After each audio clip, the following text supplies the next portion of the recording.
AI impact summit 2026 ने global level पर भारत के अपने नए एम्बिशन और टारगेट को साफ भी कर दिया है। हम इतिहास पर नजर डालें तो पता चलता है कि इंसान ने हर डिसरप्शन को एक नए अवसर में बदला है। आज हमारे सामने फिर ऐसा ही अवसर आया है। हमें मिलकर इस डिसरप्शन को मानवता के सबसे बड़े अवसर के रूप में बदल देना है। अवसर सामने है, इसमें कोई दो राय नहीं। यह अवसर दुनिया की सबसे बड़ी और युवा आबादी वाले देश के लिए। लेकिन सच ये भी है कि जितनी उम्मीदें हैं उतने ही सवाल भी। खास बात यह है कि AI से जुड़े ये सारे सवाल तेजी से ट्रांसफॉर्म होती टेक्नोलॉजी और दुनिया में गहराते आर्थिक और सामरिक संकट के बीच और भी ज्यादा गहरे हो जाते हैं। क्या AI हमारी नौकरियां छीन लेगा? क्या AI इंसानों पर नियंत्रण कर लेगा? क्या AI हमारे डेटा और प्राइवेसी के लिए खतरा है? फ्रेंड्स, आज दुनिया में दो तरह के लोग हैं। एक, जिन्हें AI में भय दिखता है, वो हमेशा वैसी बात करते हैं। ऐसे लोग जिन्हें AI में भय दिखता है, और दूसरे वो जिन्हें AI में भाग्य दिखता है। और साथियों, मैं जिम्मेवारी के साथ कहता हूं, गर्व के साथ कहता हूं, हमें भय नहीं, भारत को AI में भाग्य दिखता है, भारत को AI में भविष्य दिखता है। हमारे पास टैलेंट भी है, एनर्जी कैपेसिटी भी है और पॉलिसी क्लैरिटी भी है। AI को लेकर भय नहीं, बल्कि इसे लेकर भारत ने अपने युवाओं के बेहतर भविष्य की दिशा में कदम बढ़ाया है। पिछले साल सितंबर में आई नीति आयोग की रिपोर्ट के मुताबिक AI को तेजी से अपनाने से देश की प्रोडक्टिविटी और एक्सीलेंस में महत्वपूर्ण वृद्धि से 2035 तक भारत की GDP में 44,07,000 से 52,88,400 करोड़ रुपए यानी करीब 500 से 600 बिलियन अमेरिकी डॉलर की बढ़ोतरी हो सकती है। इसका मतलब साफ है कि देश के भीतर नौकरियों का स्वरूप बदलेगा। कारोबार और व्यवसाय में AI एक निर्णायक बढ़त देगा। यानी AI के आने के बाद कई नए सेक्टर खुलेंगे जहां देश के युवाओं के लिए शानदार संभावनाओं के मौके बनेंगे। आने वाले समय में AI सेक्टर में भारत को क्यों इतना बड़ा दावेदार माना जा रहा है, इसकी ठोस वजह आपको बताता हूं। फाइनेंशियल ईयर 2024-25 में भारत के प्रमुख उद्योगों में AI को अपनाने की दर लगभग 48% तक पहुंच गई, जो ये बता रही है कि बड़े इंपॉर्टेंट सेक्टर्स के लगभग आधे संगठन अब किसी ना किसी तरीके से AI का इस्तेमाल कर रहे हैं। खास बात यह है कि इसकी रफ्तार और तेजी से बढ़ने की उम्मीद है। अनुमान यह है कि आने वाले कुछ सालों में AI यूज की दर मोटे तौर पर 7-8% की दर से बढ़ती चली जाएगी। करीब 140 करोड़ की जनसंख्या वाला भारत AI मार्केट के लिए एक बड़ा कंज्यूमर तो है ही, इसके साथ ही दुनिया का सबसे युवा आबादी वाला देश होने के नाते AI डेवलपमेंट में भी एक शानदार स्टेक होल्डर है। इसे आप ऐसे समझिए कि दुनिया के टॉप IT प्रोफेशनल्स में इंडियन IT प्रोफेशनल्स दूसरे नंबर पर आते हैं। यही इंटेलिजेंट वर्कफोर्स मोदी का भरोसा है और भारत की ताकत। 21वीं सदी एशिया की सदी है। ये बात आपने कई बार कई मंचों से सुनी होगी। PM मोदी ने ग्लोबल मंचों पर कई बार इस बात को दोहराया है, खासकर वैश्विक मंच पर ग्लोबल साउथ के उभार के रूप में। इसमें कोई शक नहीं कि एआई तकनीक में दक्षता जिस भी देश के पास होगी वही दुनिया पर राज करेगा। तो सवाल यह है कि एआई के क्षेत्र में आज भारत कहां खड़ा है? स्टैनफोर्ड विश्वविद्यालय के 2025 ग्लोबल एआई वाइब्रेंसी टूल में आज के भारत की स्थिति देखिए। आज भारत दुनिया में एआई इनोवेशन, टैलेंट और एआई को लेकर पॉलिसी बनाने के पैरामीटर पर दुनिया के टॉप 3 देशों में शामिल है। खास बात यह है कि भारत ने सिर्फ 1 साल के भीतर ही 7वीं पोजीशन से 3री पोजीशन हासिल की है। चीन की तुलना में भारत सिर्फ 15 अंकों से पीछे है। यह अंतर भारत के युवा टैलेंट और सरकार की एआई को लेकर गंभीरता से बहुत तेजी से खत्म हो सकता है और भारत चीन से आगे भी बढ़ सकता है। इसमें कोई दो राय नहीं है कि यूएस और चाइना हमसे आगे हैं। उन्होंने काफ़ी इसमें पहले से ही इन्वेस्टमेंट लगाए थे और आगे हैं, लेकिन अभी हमने दिखा दिया है कि we can in India, we can also do this. तो ये अभी हमारा क्लॉक स्टार्ट होता है। भारत एक अगर देखा जाए 4-5 साल के टाइमलाइन में भारत इसलिए आगे होगा क्योंकि भारत टेक्नोलॉजी को अडॉप्ट करता है। प्राइम मिनिस्टर सर से मैं जब मिला, उन्होंने बताया कि भारत में वो उत्साह है, हम लोग पॉजिटिव रहते हैं टेक्नोलॉजी के बारे में, और जब हम इसको पॉपुलेशन स्केल में डिप्लॉय कर पाएंगे, उसका जो हमें बेनिफिट मिलेगा यूसेज में और मॉडल को और इम्प्रूव करने में, वो साइकिल अगर स्टार्ट हो गया तो भारत बहुत जल्दी इसमें लीपफ्रॉग करेगा। जो हिंदी में शब्द है अतिक्रम, हम क्रम में नहीं चलना चाहते, हम अतिक्रम करना, लीपफ्रॉग करना चाहते हैं, और इसमें हम कर पाएंगे। दुनिया को भरोसा है मोदी के इसी विजन पर और भारत के संकल्पबद्ध इनोवेशन पर। कोविड के वैश्विक महामारी से लेकर युद्धों से फैली अशांति और आर्थिक अस्थिरता के दौर में भारत ने जिस तरह फोकस्ड होकर अपनी मजबूत अर्थव्यवस्था को कायम रखा है, वैसा कोई दूसरा देश नहीं कर सका। यही वजह है कि मोदी के दोस्त जब उनसे मिलते हैं तो भारत के इनोवेशन और मोदी के आइडियाज के कायल हो जाते हैं।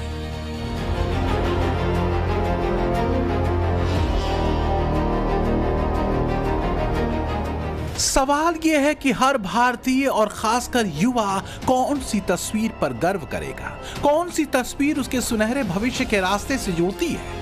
ग्लोबल एआई समिट में नई उम्मीदों के साथ उतरा भारत या इसी ग्लोबल स्पॉट पर कांग्रेसियों का अर्धनग्न होकर किया गया भद्दा प्रदर्शन? क्या देश की राजनीति में हाशिए पर पहुंच चुकी कांग्रेस और उसके नेता अपनी कुंठा के गहरे कुएं में देश की मर्यादा और सम्मान दोनों को डुबो देना चाहते हैं? क्या कांग्रेस की सियासी अक्षमता अब अराजकता का रूप ले चुकी है? इस देश में एआई के नाम पर एक समिट हो रही है, लेकिन इसी दौरान इस देश में मूर्खता का, झूठ का, फरेब का, जालसाजी का मानो महामहोत्सव चल रहा हो, मानो बोलबाला हो गया हो। नरेंद्र मोदी जी एआई पर बड़ी बड़ी बातें करते हैं। ये अलग बात है, वो एआई को आर्टिफिशियल इंटेलिजेंस के अलावा सब कुछ बताते हैं। वो एआई पर बड़ी बड़ी बातें करते हैं, वो आर्टिफिशियल इंटेलिजेंस से थर थर कांपते हैं। क्या देश के युवाओं के भविष्य के लिए बनते रास्तों ने कांग्रेसियों को बेचैन कर दिया है? हद तो यह है कि एआई ग्लोबल समिट के दौरान हुए इस सतही प्रदर्शन को भी कांग्रेसी जस्टिफाई करने में लगे हुए हैं, टॉपलेस कांग्रेसियों की तुलना महात्मा गांधी से करते हुए। लेकिन सच यह है कि देश के लोगों के साथ ही कांग्रेसियों के इस कृत्य को उनके सहयोगी तक गलत बता रहे हैं। ये सरकार झूठ बोलती है, सरकार धोखा देती है, वो अलग बात है, वो हम अपने इंटरनल उसमें लड़ लेंगे।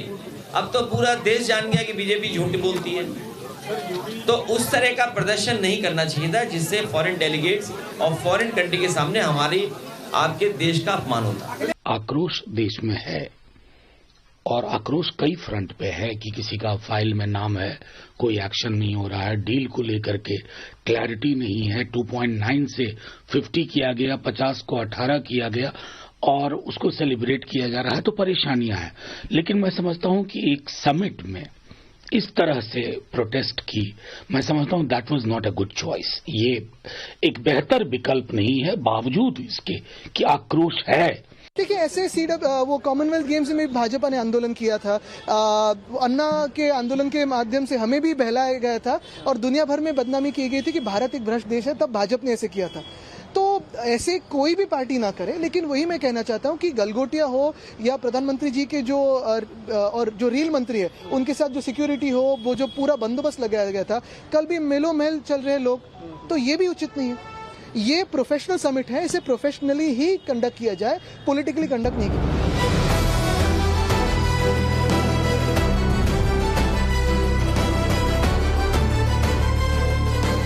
करीब 12 साल की सत्ता से बेदखली ने कांग्रेस और उसके नेता को कितना बेचैन, कितना बेसब्र कर दिया है, इसे समझा जा सकता है।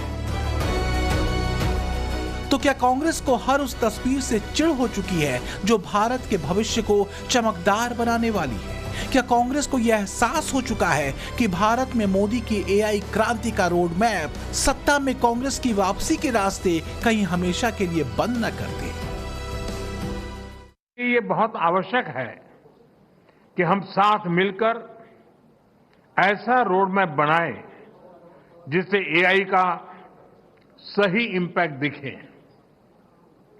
और सही इंपैक्ट तभी आता है जब हम सही समय पर सही नियत से सही निर्णय लेते हैं। फ्रेंड्स, कोविड ग्लोबल पैंडेमिक के समय दुनिया ने देखा है कि जब हम एक दूसरे के साथ खड़े होते हैं तो असंभव भी संभव हो जाता है। वैक्सीन विकास से लेकर सप्लाई चेन तक, डेटा साझा करने से लेकर जीवन बचाने तक सहयोग ने ही समाधान दिया।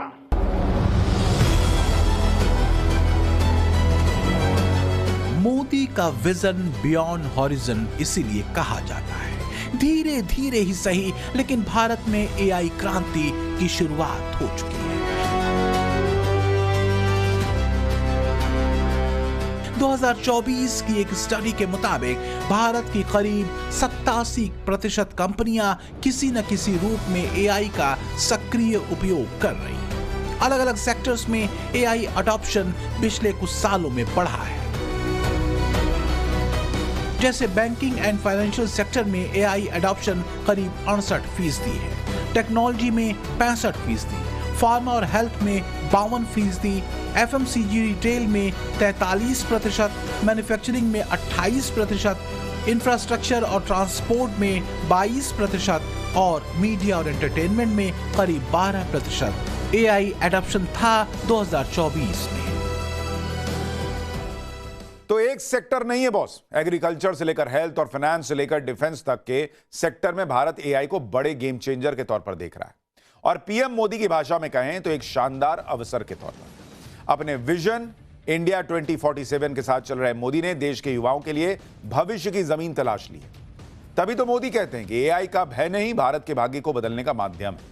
और मोदी इस अवसर से देश के युवाओं को चूकने नहीं देने वाले। मोदी ट्रांसफॉर्म होते ग्लोब को समझ रहे हैं।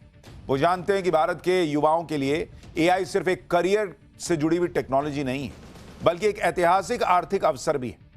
ठीक वैसे ही जैसे साल या कहिए कि 90s में या 2000 में आईटी बूम और फिर 2010 में मोबाइल इंटरनेट क्रांति के बाद का माहौल था। फर्क बस इतना है कि एआई का असर सिर्फ आईटी तक सीमित नहीं रहेगा, बल्कि इससे खेती से लेकर स्वास्थ्य, शिक्षा, सरकारी सेवा, कानून, मीडिया और बैंकिंग सेक्टर तक हर क्षेत्र बदलने जा रहा है। इसी वजह से भारत के युवाओं के लिए यह बहुत बड़ा अवसर है। एआई को लेकर असली प्रतिस्पर्धा यहाँ है, यानी भारत, अमेरिका और चीन के बीच। अब सवाल यह है कि एआई की इस दौड़ में किस में बाजी मारने की ताकत है, क्योंकि दुनिया इस बात को मान रही है कि एआई सेक्टर में भारत आने वाले 5 सालों में दुनिया को चौंका देने वाला है। आखिर भारत की ताकत है क्या? भारत के पास डायवर्सिटी भी है, डेमोग्राफी भी है और डेमोक्रेसी भी है। जो एआई मॉडल भारत में सक्सीड करता है वो ग्लोबली डिप्लॉय हो सकता है। इसलिए मैं आप सभी को आमंत्रित करता हूं, design and develop in India, deliver to the world, deliver to humanity. 140 crore की आबादी वाला नया भारत, दुनिया का सबसे युवा देश भारत, जहां 65% आबादी 35 साल से कम उम्र की है, एक बड़ा टैलेंट पूल है। एक ऐसा टैलेंट पूल जो अगर सही दिशा में चला तो भारत को सुपर पावर बनने से कोई रोक नहीं सकता। अमेरिका में 35 साल से कम उम्र के युवाओं की आबादी करीब 50 से 55% है। चीन में 40%, जबकि भारत में 65% युवा आबादी है जो 35 साल से कम आयु वर्ग की है। नई तकनीक और इनोवेशन के लिहाज से भारत कहीं ज्यादा युवा टैलेंट से भरा हुआ है। ये बात भी दीगर है कि आईटी सेक्टर में भारतीय सॉफ्टवेयर इंजीनियर चीन के बाद दूसरे नंबर पर आते हैं। एक और अहम बात ये कि अमेरिका के एआई इकोसिस्टम में भारतीय मूल के प्रोफेशनल और रिसर्चर बहुत असरदार भूमिका निभा रहे हैं। अमेरिका की टेक लीडरशिप में भारतीय मूल के 3 सीईओ आते हैं। गूगल के सुंदर पिचाई, माइक्रोसॉफ्ट, ओपनएआई और कोपायलट के सत्या नडेला और आईबीएम के अरविंद कृष्णा।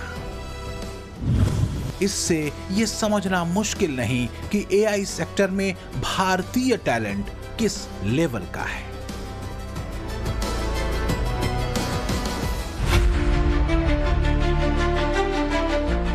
देशों के राष्ट्राध्यक्ष, 100 से ज्यादा देशों के प्रतिनिधि और ग्लोबल एआई प्रोफेशनल, इनके सामने भारत ने अपने शानदार भविष्य के दरवाजे खोल दिए।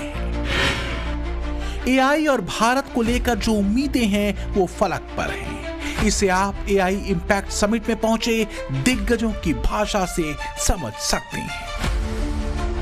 आज जब हम एआई के फ्यूचर पर चर्चा कर रहे हैं तो हमें ग्लोबल साउथ की आकांक्षाओं और प्राथमिकताओं को भी एआई गवर्नेंस के केंद्र में रखना होगा। एक्सेलेंसी, युग चाहे कोई भी रहा हो, एथिक्स हमेशा ही चर्चा के केंद्र में रहा है। अंतर बस इतना आया है कि पहले अनएथिकल बिहेवियर का दायरा बहुत छोटा होता था, लेकिन एआई में इसका दायरा असीमित है, अनलिमिटेड है। इसलिए एआई के लिए हमें एथिकल बिहेवियर और नॉर्म्स का दायरा भी असीमित बनाना होगा। भारत में एआई क्रांति एक बड़ा इंपैक्ट डालने जा रही है डिफेंस सेक्टर में। ऐसा माना जा रहा है कि न्यू एज वॉर में भारत अपने एआई स्किल की बदौलत और ज्यादा ताकतवर और प्रिसाइज होगा। सेकेंड वर्ल्ड वॉर के बाद मुझे लगता है, मेरी असेसमेंट में, आर्टिफिशियल इंटेलिजेंस सबसे बड़ा फोर्स मल्टीप्लायर है। और फोर्स मल्टीप्लाई का मतलब ये होता है कि जो आपके पास फोर्स है उसको ऑप्टिमली कैसे इस्तेमाल किया जाएगा। और इसमें artificial intelligence across the board काम करेगी। सर्वेलेंस में काम करेगी, लॉजिस्टिक्स में काम करेगी, साइबर सिक्योरिटी में काम करेगी, डिसीजन मेकिंग में काम करेगी। एआई इंपैक्ट समिट में डिफेंस सेक्टर में एआई के इस्तेमाल को लेकर भी कई डिस्प्ले दिखे, जिनके इस्तेमाल का मतलब इंडियन फोर्सेस का और ज्यादा प्रिसाइज हमले करना और दुश्मन के दुस्साहस का मारक जवाब देना है। मॉडर्न वॉरफेयर में ड्रोन की भूमिका सबसे महत्वपूर्ण हो जाती है। ड्रोन से युद्ध लड़े जा रहे हैं। ऐसे में इंडियन आर्मी ने एक ऐसा सिस्टम डेवलप किया है जिससे वो ये आइडेंटिफाई कर रहे हैं कि अगर 5 ड्रोन एक साथ आ रहे हैं, उनमें वो ड्रोन अपना है या एनिमी कंट्री का है और किस ड्रोन को मार गिराना है। ये पूरा का पूरा सिस्टम जो है वो इंडियन आर्मी के द्वारा डेवलप किया गया है। ये कैसे वर्क करता है और आर्टिफिशियल इंटेलिजेंस से ये पूरी तरीके से लैस है। ऑपरेशन सिंदूर के दौरान दौरान भी हमने देखा कि पाकिस्तान ने मैक्सिमम ड्रोन जो है वो फायर किए, फिर उनको मार गिराया गया। और